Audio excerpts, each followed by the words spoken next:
Hello everybody and welcome to today's video.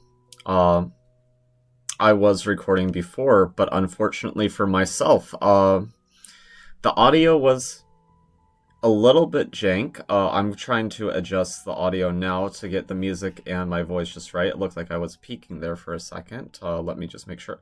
Okay. Alright.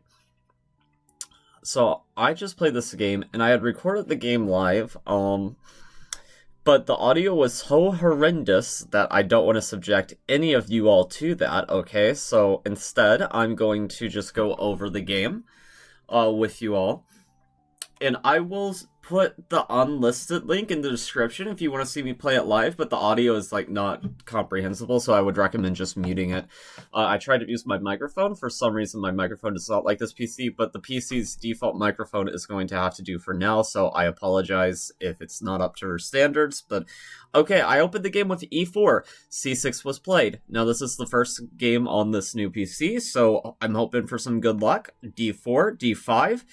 And I was very happy whenever I saw this, because now the haymaker F3. Now, the engine on low depth does not realize how good of a move this is, practically speaking, but the fantasy variation is very challenging for players. And after D takes E4, F takes E4, my opponent plays Queen A5. Now, this deviates quite a bit from any of the main lines. Usually what they do is they will play this move E5. Now, the reason why they play this move E5 is that we're not really threatening to take, because after Queen H4, let's say King D2, at the very least, you're going to be able to win this pawn. And if not, just have a million checks, and our king sucks. And you might say, well, why would I move the king? Why not just play G3? Well, spaghetti-o, classic right triangle, as Hikaru would say. I don't have my own term for it, so I guess spaghetti-o will do. But E5 is the typical move here, and after E5, knight F3, bishop G4, bishop C4, knight D7 is the main line. This is the main line of the fantasy Caro-Kann if you have an early captures. Now, if you play E6 or Queen B6, then the lines are completely different. But this is more along the lines of what I expect whenever I play this, and my opponent takes. Some people also play Knight F6. Knight F6 is just like a very bad version of the Alekhine after Knight D5 and, let's say, C4. This is just a very bad version of the Alekhine. And the Alekhine is already pretty bad as is, even though I've played it quite a bit myself. Okay, Queen A5, Bishop D2. Queen B6, and here, I just play Knight F3. I just completely forgot about this pawn, but it's probably best to not even guard it anyway, so it didn't matter. Knight C3, and after Rook B1, Engine is claiming that White is very close to winning. I play Bishop C4 first, just threatening to take on F7, which allows them to play this move, Bishop takes F3, but then I could also play Bishop takes F7 and get a massive attack. None of that happened. E6, so Rook B1 was played. After Queen A3, I took here. And here it was very interesting. So my opponent played Knight F6, which is very logical, just to protect his bishop and get his pieces out. And I played this move, Rook takes F7.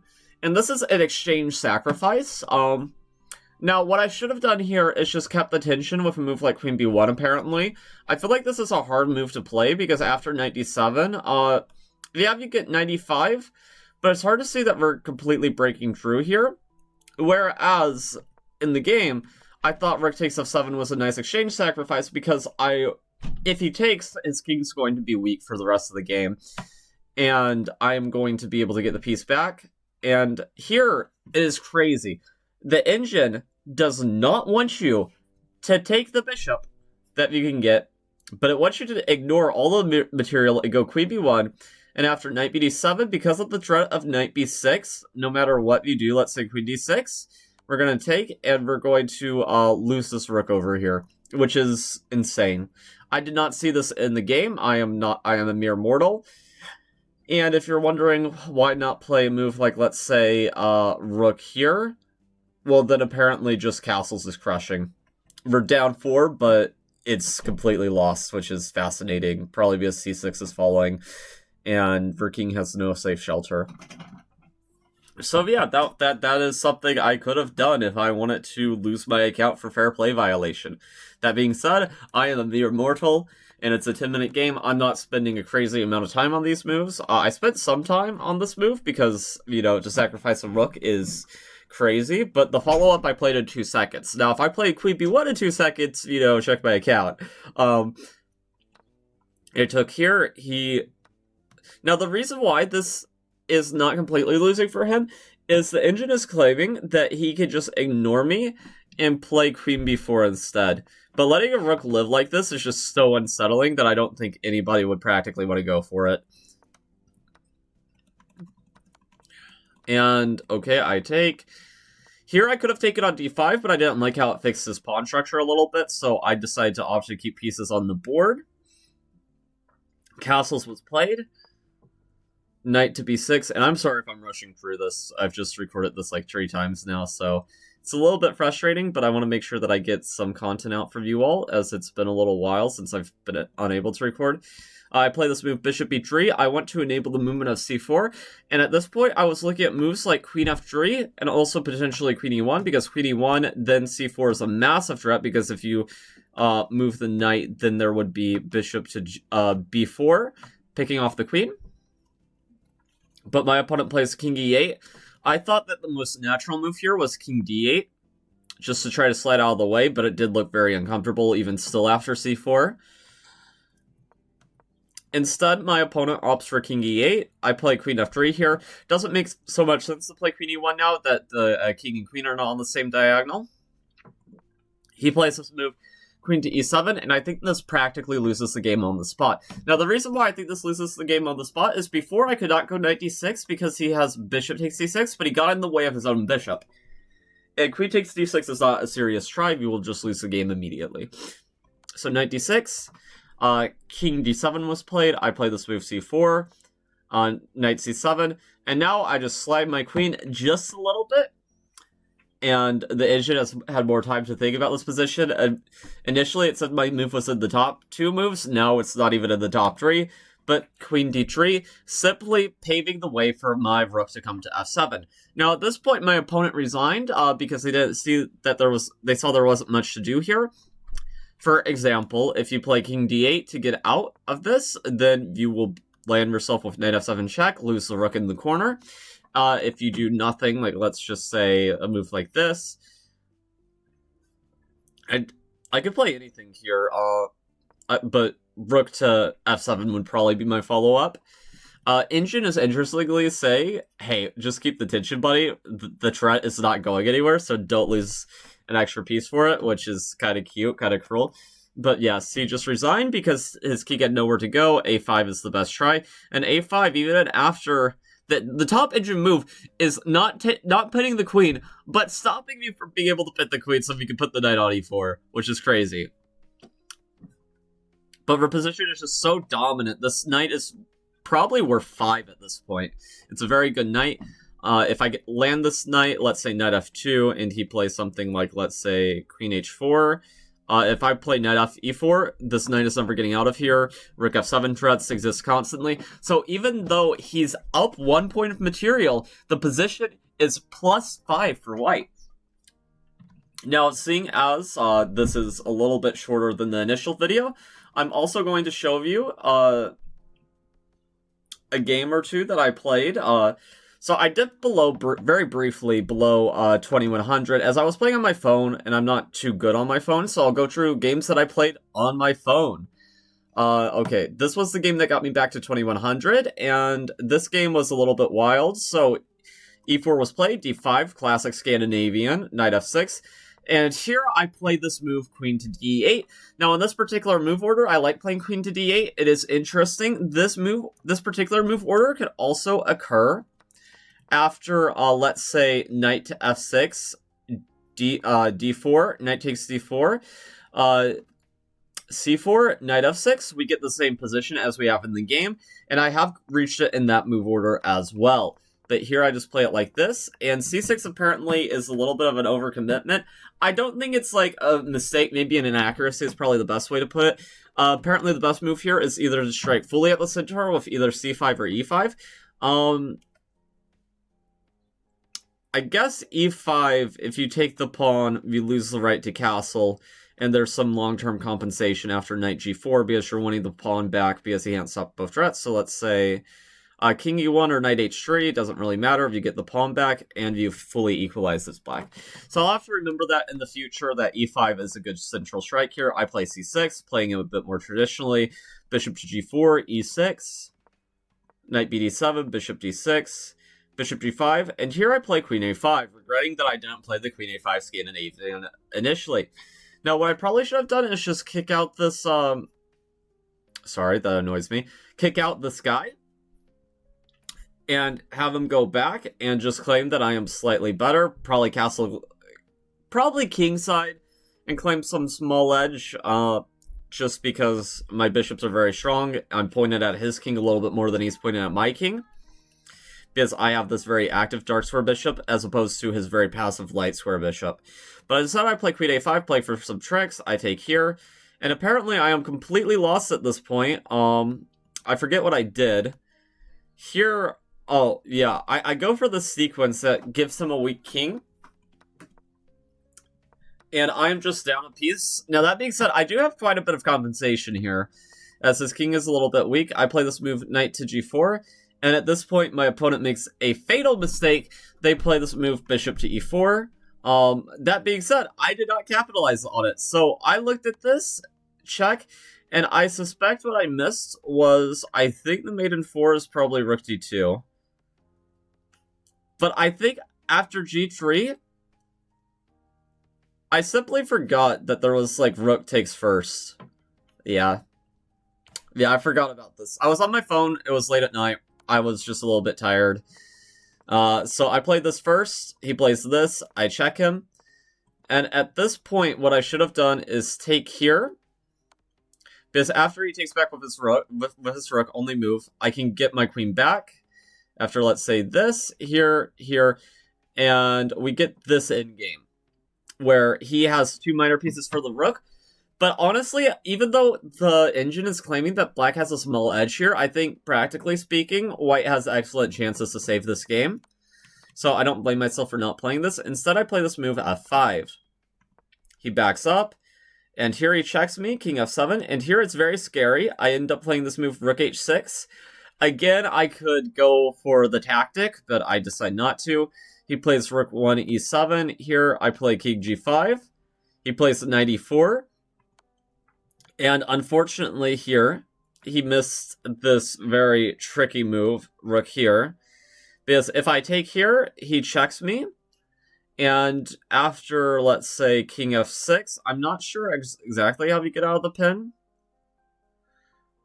Yeah, actually I saw this in the game. Rook e6, and after, let's say, king f... well, probably king g5, because we actually might be playing to lose if you do anything else. If you go here after rook takes, it gets a little bit shaky. Yeah, so at this point it's saying queen e1, you gotta go here. And then take, and okay, I mean, if they take, this is losing, but king is just too weak. We're gonna be checked forever. Probably.